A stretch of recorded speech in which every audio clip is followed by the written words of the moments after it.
It's actually a relatively small fraction. Now we're seeing what it really is. 37% of properties in Manhattan, no one knows who the fuck owns them. That's 40% of the city. No one has any clue who owns them because they're owned by secretive shell corporations. Now, you might say, for example, why would people buy with a secretive corporation? Is there any logical reason for it? Yes, I've done it because you want privacy. I don't want people showing up to my house trying to kill me because they found out where so people that are known people use shell corporations. Absolutely, because they don't want people to know where they live. I'm one of those people. I don't want you to know where I live. I don't even You're want all the crazy. Coop, but people want the And coop. if you're all not crazy, if coop. one of you is crazy, that's enough. So I don't want you to know where I live. If I was a regular person, a finance person, and I made money and nobody knew who I was, I wouldn't care.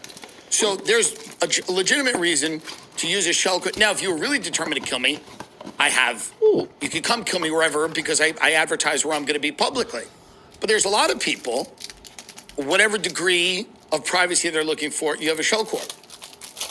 But most of this isn't that. That might account for 0.5% of the 37%, maybe 0.25%. What do you see? The vast majority of these people, what do you see right there? are trying to hide the fact that they own property in New York. A lot of this property is empty. Why in New York City do you walk down a street like Billionaires Row and there's no lights on any of the buildings? Because no one lives there. They don't rent any of these properties out. All of these properties are essentially banks. They're a store of value for somebody's money, and it's usually ill-gotten gains. A lot of it's illegal money. Some of it isn't. But who does that help? It's a great question. Who does it help if billionaires from all over the world just buy real estate in New York City? Well, Michael Bloomberg, billionaire who ran New York City, was quoted as saying, "We want all the world's billionaires." Why wouldn't we want the richest people in the world to launder their money in New York? After all, maybe they'll spend a week or two a year in New York City. They'll go to a restaurant or two. Maybe they'll stash their kid at NYU or Columbia.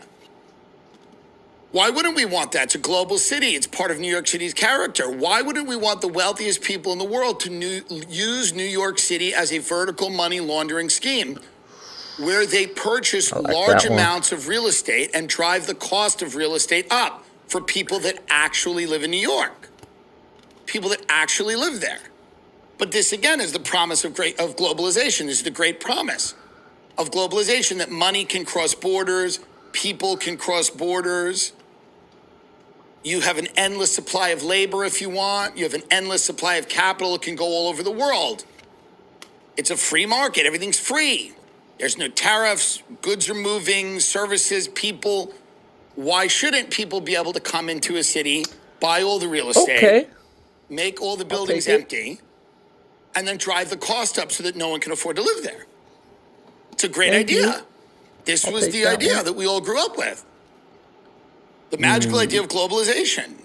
The magical idea that the entire world was going to be flat, like Thomas Friedman said at the New York Times, everybody was going to be happy. And there's not going to be any more wars. I like this car. It won't be wars anymore because we're going to live in a globalized, interconnected world where because of the internet, everybody's going to be able to fight it out online. So there'll be no more wars. Well, how'd that work out? How'd that work out for everybody in Gaza? Do they feel like there's no more wars? But this was the promise of the global system. The idea that we had to take in people, and Trump's even saying now we have to do, from China, the H-1B visas. They got to come in. We got to have people come in from India because we don't have those skills in America. Well, whose idea was it to not build those skills in America?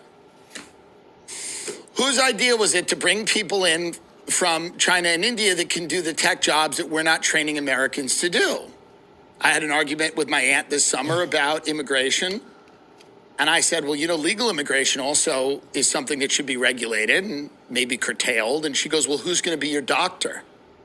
She goes, my doctor's from Pakistan. Are we importing all of our doctors from Pakistan?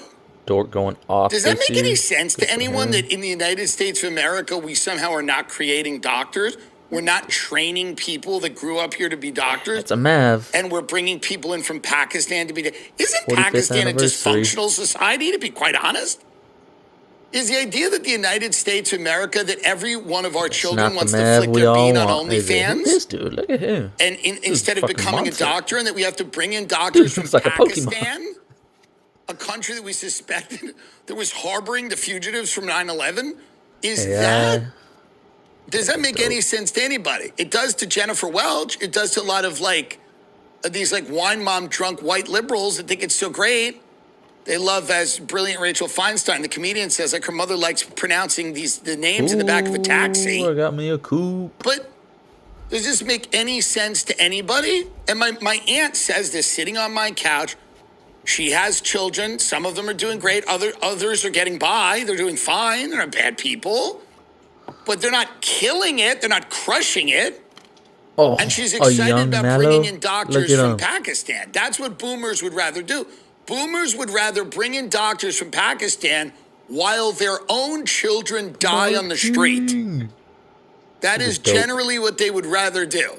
To prove the point that they are good people, they would rather bring in doctors from war-torn third world countries than try to figure out how to get people in the United States of America to be doctors.